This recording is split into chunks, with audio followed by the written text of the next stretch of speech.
बहुत सारे जो ब्लीडिंग एपिसोड्स होते हैं ऐसे तो बहुत तरह के होते हैं। आपके जोड़ में ब्लीड होता है, नाक से खून बहता है, कोई चोट लगती है तो खून बहता है।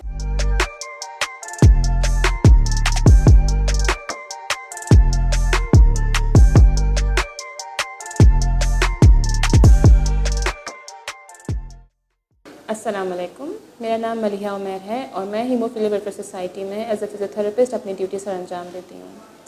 हीमोफीलिया एक ब्लीडिंग डिसऑर्डर है जिसमें हमारे खून के अंदर वो अज्जा जो कि खून जमाने का काम करते हैं उनकी कमी बेशी हो जाती है, जिसकी वजह से ऐसे पेशेंट को जब भी कोई चोट लगती है, कोई ट्रॉमा होता है तो इनमें खून रुक नहीं पाता है।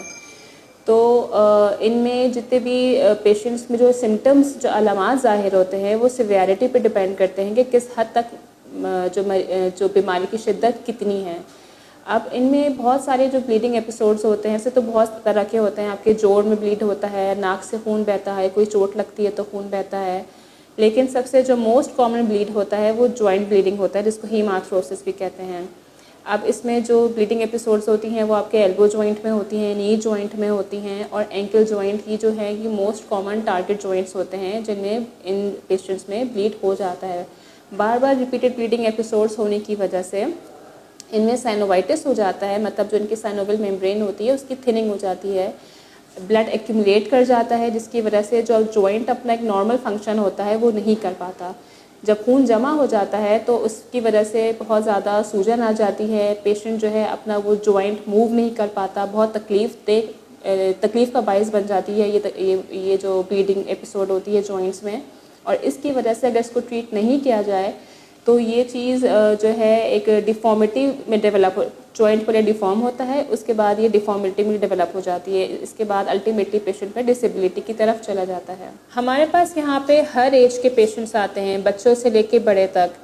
अब पहले जितनी मालूमात नहीं थी, पहले डायग्नोसिस इतनी प्रॉपर्ली हो नहीं पाते थे, इसलिए जो हमारे 30s 40s एज के जो पेशेंट हैं उन पेशेंट्स में जॉइंट डिफॉर्मिटीज़ ज़्यादा देखने में आती हैं। तो उसमें तो हम फिर हेल्पलेस हो जाते हैं, उनको हम ठीक नहीं कर सकते क्योंकि बोनी डिफॉर्मिटीज़ जो होती हैं इरिवर्सिबल होती हैं। लेकिन हमारी कोशिश है कि हम बच्चों के ऊपर ज़्यादा से ज़्यादा काम करें क्योंकि उनके जॉइंट्स को हम सेव कर सकते हैं। अगर कहीं पे उनकी ब्लीडिंग एपिसोड्स हो रही हैं, उनको मैं एज अ फिजियोथेरेपिस्ट मेरी भरपूर कोशिश होती है कि उनको नॉर्मल उनके रेंजेस पे लेकर आ जाऊं। लेकिन जो बड़े होते हैं उनमें इस तरह के चैलेंजेस बहुत देखने में आते हैं।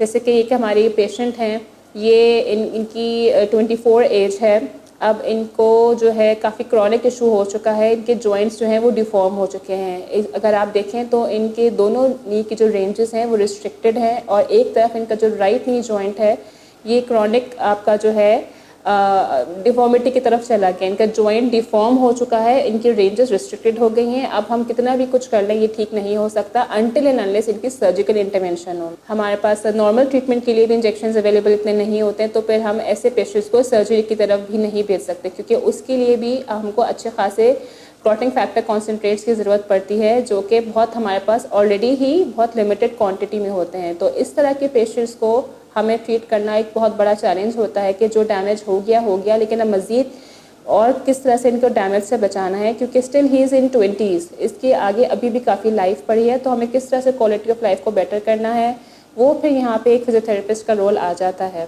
अच्छा, एक चीज़ जो बहुत हमारे यहाँ एक कॉमन है, जब हम अपने मेडिकल प्रोफेशनल्स की बात जब करते हैं तो हीमोफीलिया के बारे में किसी को पता नहीं होता। अब इसमें चाहे वो सर्जन्स हों, ऑर्थोपेडिक्स हों, इवन फिजियोथेरेपिस्ट भी हों, बहुत ही लिमिटेड नॉलेज है, बल्कि ना होने के बराबर है।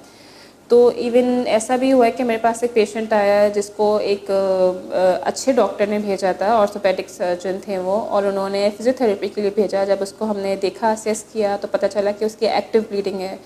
अब जब भी पेशेंट की एक्टिव ब्लीडिंग होती है उसमें कोई भी मूवमेंट्स करवाना जो है वो सरासर बेवकूफ़ी होती है क्योंकि इस तरह के पेशेंट्स को आप जब तक ट्रीट नहीं करेंगे, जब तक मेडिकेशंस पे नहीं लेके जाएंगे, जब तक उसकी ब्लीडिंग ख़त्म नहीं होगी, हम उसकी फिजियोथेरेपी नहीं कर सकते हैं। कि हम अपने पेशेंट्स को फिजियोथेरेपिस्ट के पास भी कहीं और नहीं भेज सकते हैं क्योंकि यही पेशेंट अगर कहीं और चले जाते हैं, ब्लीडिंग हो रही है उनको, जॉइंट ब्लीड हो रहा हो, नी ब्लीड हुआ हुआ हो, एंकल ब्लीड हुआ हुआ हो, ये कहीं और चले जाएँ तो वो इनको नॉर्मल पेशेंट्स की तरह से ट्रीट करेंगे, इनकी मूवमेंट्स करवाएंगे क्योंकि स्टिफनेस आई हुई होती है। स्टिफनेस की वजह से या जॉइंट ब्लीड की वजह से वो अपने जॉइंट रेंजेस जो है वो पूरी नहीं कर पा रहे होते हैं। एक आम फिजियोथेरेपिस्ट होगा, अगर मैं भी यहाँ नहीं होती तो शायद मैं भी उनकी मूवमेंट्स करवाना शुरू कर देती, जबकि जो हमारे फिजियोथेरेपी प्रोटोकॉल्स हैं इन पेशेंट्स के अकॉर्डिंगली वो ये हैं कि जब तक इनकी एक्टिव ब्लीडिंग नहीं ख़त्म होती हम इनको ट्रीट नहीं कर सकते। तो ये भी एक बहुत बड़ा चैलेंज है हमारे पास कि हमारे पास फिजियोथेरेपिस्ट जो है वो उसमें ट्रेंड नहीं है, इस फील्ड में ट्रेंड नहीं है। एक तो हम ये भी करते हैं अपनी तरफ से, कोशिश छोटी सी है कि हम यहाँ पे अपने स्टूडेंट्स को, हमारे पास आते हैं रोटेशंस के लिए, क्लिनिकल रोटेशंस पे उनको हम ट्रेन करते हैं